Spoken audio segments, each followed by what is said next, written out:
আসসালামু আলাইকুম দর্শক, আমি তাজমিন কিচেনে আপনাদের স্বাগতম। আজকে আপনাদের সাথে শেয়ার করব ফিশ কাটলেট রেসিপি। বিকালে চায়ের আড্ডায় এবং পুরো রমজান মাসে কীভাবে সংরক্ষণ করে রাখবেন সেটাও নিয়ে আপনাদের সাথে শেয়ার করব। এর জন্য এখানে আমি একটা ফিশ নিয়ে নিলাম। ফিশটাকে আমি ছোটো করে কেটে ধুয়ে পরিষ্কার করে ফ্রাই করে নিব। আমি ফিশটাকে একটু লবণ দিয়ে মাখিয়ে রেখেছিলাম। এখন এটা দিয়ে দিচ্ছি। অল্প একটু তেল দিয়ে এটা ভেজে নেবেন। আপনারা এটা যে কোনো বড় মাছ দিয়ে এটা করে নিতে পারবেন, কোনো সমস্যা হবে না। শুধু মাছের গায়ে থেকে কাঁটাগুলি সরিয়ে নেবেন। এটা আমি কয়েক মিনিট ফ্রাই করে নেব। যখন প্যানের গায়ে থেকে পানিটা শুকিয়ে যাবে এবং মাছটাও পুরোপুরি সিদ্ধ হয়ে যাবে, সে পর্যায়ে আমি চুলাটা বন্ধ করে দেব এবং মাছটাকেও একটু ভেঙে দিব, যাতে করে পরবর্তীতে আমার কাজটা করতে সুবিধা হয়। এখন আমি চুলাটা বন্ধ করে দেব। আমার এটা হয়ে গেছে। আমি আগে থেকে কয়েকটা আলু সিদ্ধ করে ঠান্ডা করে নিয়েছি। আলুটাকে সিদ্ধ করে ঠান্ডা করে আমি পরিষ্কার করে নিয়েছি। এখন আমি একটা গ্রেটারের সাহায্যে গ্রেট করে নিব।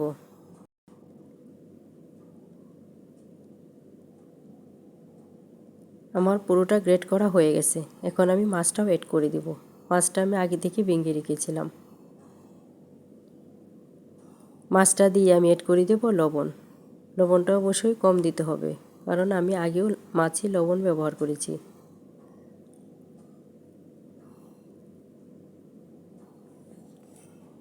এখন আমি অ্যাড করে দিচ্ছি জিরে গুঁড়া। এখানে আমি 1 চা চামচ জিরে গুঁড়া দিয়ে দিয়েছি। এখন অ্যাড করে দিচ্ছি পেঁয়াজ কুচি। আপনারা চাইলে এখানে পেঁয়াজ বেরেস্তাটাও দিয়ে নিতে পারেন। আমার হাতের কাছে এখন পেঁয়াজ বেরেস্তাটা ছিল না বলে আমি পেঁয়াজটাই ব্যবহার করেছি।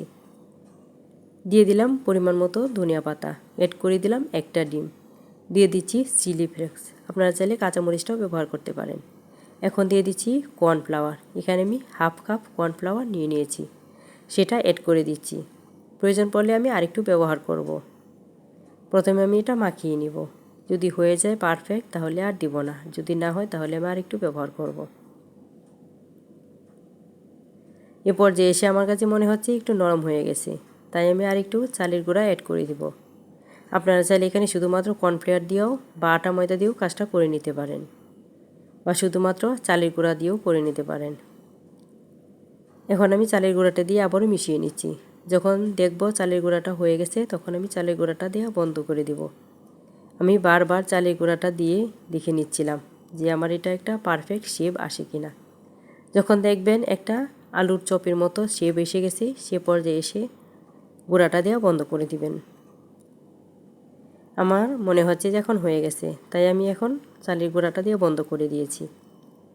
আমার এখানে টোটাল চালের গুঁড়া আর কর্নফ্লাওয়ার লেগেছে 1 কাপ। হাফ কাপ চালের গুঁড়া, হাফ কাপ কর্নফ্লাওয়ার আমি ব্যবহার করেছি। এখানে আমি কিছু ব্রেড ক্রাম্ব নিয়ে নিয়েছি। ব্রেড ক্রাম্বটা আমি নিজের হাতেই বানিয়েছি। সেই রেসিপিটাও আমি আপনাদের সাথে শেয়ার করব ইনশাল্লাহ। এখন আমি অল্প একটু নিয়ে নিলাম, একটা শেপ দিয়ে নিচ্ছি, যেমনটা আমরা আলুর চপে বানিয়ে থাকি, বা আপনারা যে কোনো শেপ এখানে দিয়ে নিতে পারেন। আমি হাতে একটু তেল লাগিয়ে নিয়েছি। প্রথমে আমি হাতে তেল লাগিয়ে নিয়েছিলাম, পরে দেখছিলাম যে আমার হাতে বেশি বেজে যাচ্ছে, তাই পরবর্তীতে আমি হাতটা ধুয়ে অল্প একটু ভিজিয়ে পানিতে বানিয়ে নিয়েছিলাম। মানে হাতে একটু পানি লাগিয়ে চপগুলি বানিয়ে নিয়েছিলাম। এরপর আমার চপটা আর হাতে বেজে যায় নাই। আপনারা চাইলে এভাবে বানিয়ে নিতে পারেন। তেল দিলে দেখা যায় তেলের সাথে হাতে লেগে যায়।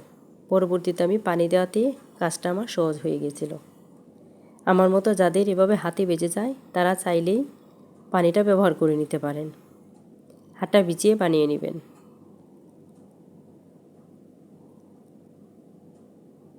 আমার এরকম পিঠা বানাতে গেলে হাতে বেজে যায়। এসব পিঠা করতে গেলে আমার অনেক সমস্যা হয়ে যায়।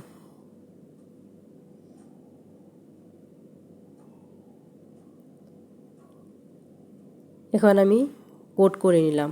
সবগুলি আমি এভাবে কোট করে নিব।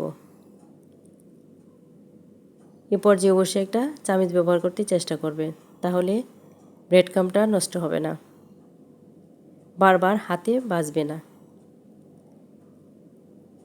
এখন আমি হাতটা ধুয়ে পরিষ্কার করে নিয়েছি। দেখেন এটা কত সুন্দর হয়েছে। আগেটা হাতের তালায় ভিজে গিয়েছিল। এখন আমি এভাবেই বানিয়ে নিব। আমি 2টা শেপ দিয়ে বানিয়ে নিয়েছি। আপনারা চাইলে এখানে আরও শেপ দিয়ে নিতে পারেন, আপনাদের পছন্দ মতো ছোটো বড়ো করে নিতে পারেন। এভাবে আপনারা রেখে দিতে পারেন পুরো মাস জুড়ে, পুরো রমজান মাসে বা যে কোনো সময় বিকালে নাস্তায় বের করে খেয়ে নিতে পারেন। যারা এখন আমার চ্যানেলটা সাবস্ক্রাইব করেন নাই, আমার চ্যানেলটা সাবস্ক্রাইব করার রিকোয়েস্ট রইল। চ্যানেলটা সাবস্ক্রাইব করে এই বোনটাকে সামনে দেখিয়ে এগিয়ে নিয়ে যাওয়ার জন্য সাহায্য করবেন। ভিডিওটা যদি ভালো লাগে তাহলে অবশ্যই একটা লাইক দিবেন। বেশি ভালো লাগলে ফ্রেন্ড ও ফ্যামিলির সাথে শেয়ার করতে পারেন। আমি এখন এগুলি ফ্রিজে রেখে দিব 5-6 ঘন্টার জন্য। 5-6 ঘন্টা পর আমি বের করে নিলাম। এটা এখন পুরোটাই শক্ত হয়ে গেছে। যখন পুরোপুরি শক্ত হয়ে যাবে তখন যে কোনো প্লাস্টিকে বা বক্সে ভরে রেখে দেওয়া যাবে ডিপ ফ্রিজে। যে কোনো সময় বের করে খেয়ে নিতে পারেন। বা রোজার মাসে যেহেতু আমাদের একটু ইবাদত বেশি থাকে, এ সময় যদি আপনারা এই কাজটা করে রাখেন, যে কোনো সময় বের করে ইফতারটা করে নিতে পারবেন। এখন আমি একটা ব্যাগে ভরে রেখে দিব। এভাবে আপনারা রেখে দিতে পারেন সারা মাস জুড়ে। আমার এটা বড়া হয়ে গেছে। এখন আমি লক করে রেখে দিব, ডিপ ফ্রিজে সংরক্ষণ করব। আমি 3 দিন পর এটা বের করে নিলাম।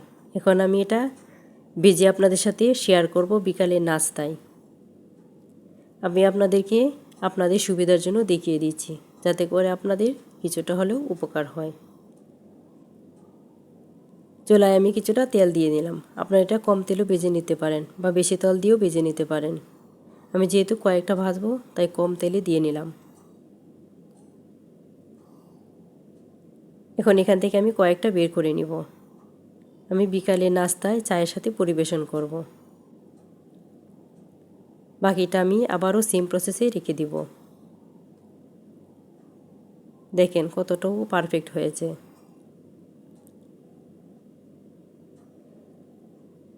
ফ্রিজ থেকে বের করে সাথে সাথেই তেলে দিয়ে দিবেন। আইসটা গলাতে যাবেন না, এতে করে চপটা ভেঙে যাবে। আমি সাথে সাথেই দিয়ে নিচ্ছি। এরপর যে চুলার আঁচটা মিডিয়ামে রেখেছি, যাতে করে চপটা পুড়ে না যায়। পুড়ে গেলে খেতে ভালো লাগবে না। সবগুলি আমি একসঙ্গে দিয়ে নিলাম।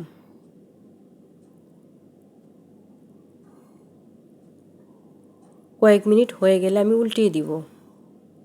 যখন একটা পিসটা একটু শক্ত হয়ে যাবে তখন আমি উল্টিয়ে দিলাম। এভাবে আমি সবগুলি উল্টিয়ে দিব।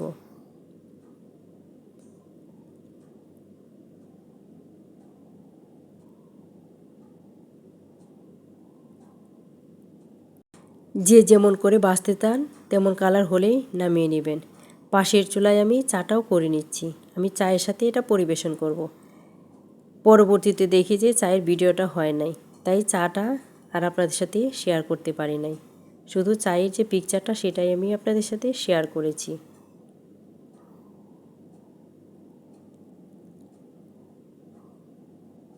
আমার এটা হয়ে গেছে। এখন আমি এটা নামিয়ে নেব। যখন দুইটা পিসটাই সেম কালার চলে আসবে তখন এটা আমি নামিয়ে নেব। দুইটা পিসটাই এখন আমার কালারটা চেঞ্জ হয়ে গেছে। এ পর্যায়ে এখন আমি নামিয়ে নেব। আপনারা আমার মতো এভাবে সংরক্ষণ করে রাখতে পারেন। ভিডিওটা যদি ভালো লাগে তো অবশ্যই চ্যানেলটা সাবস্ক্রাইব করে আমার পাশেই থেকে যাবেন। আমি আপনাদেরকে কয়েকটা বেজে দেখিয়ে দিলাম, যাতে করে আপনারাও আমার মতো করে এভাবেই সংরক্ষণ করে রাখতে পারেন পুরো রমজান জুড়ে। দেখেন আমি যে কয়টা বের করেছিলাম সবগুলো বেজে নিয়েছি। এখন আমি আপনাদেরকে একটা ভেঙে দেখিয়ে দিচ্ছি। আপনারা যারা ফ্রোজেন করতে চান এভাবে ফ্রোজেন করে দেখতে পারেন। ভালো থাকবেন, দেখা হবে অন্য কোনো ভিডিওতে। আসসালামু আলাইকুম।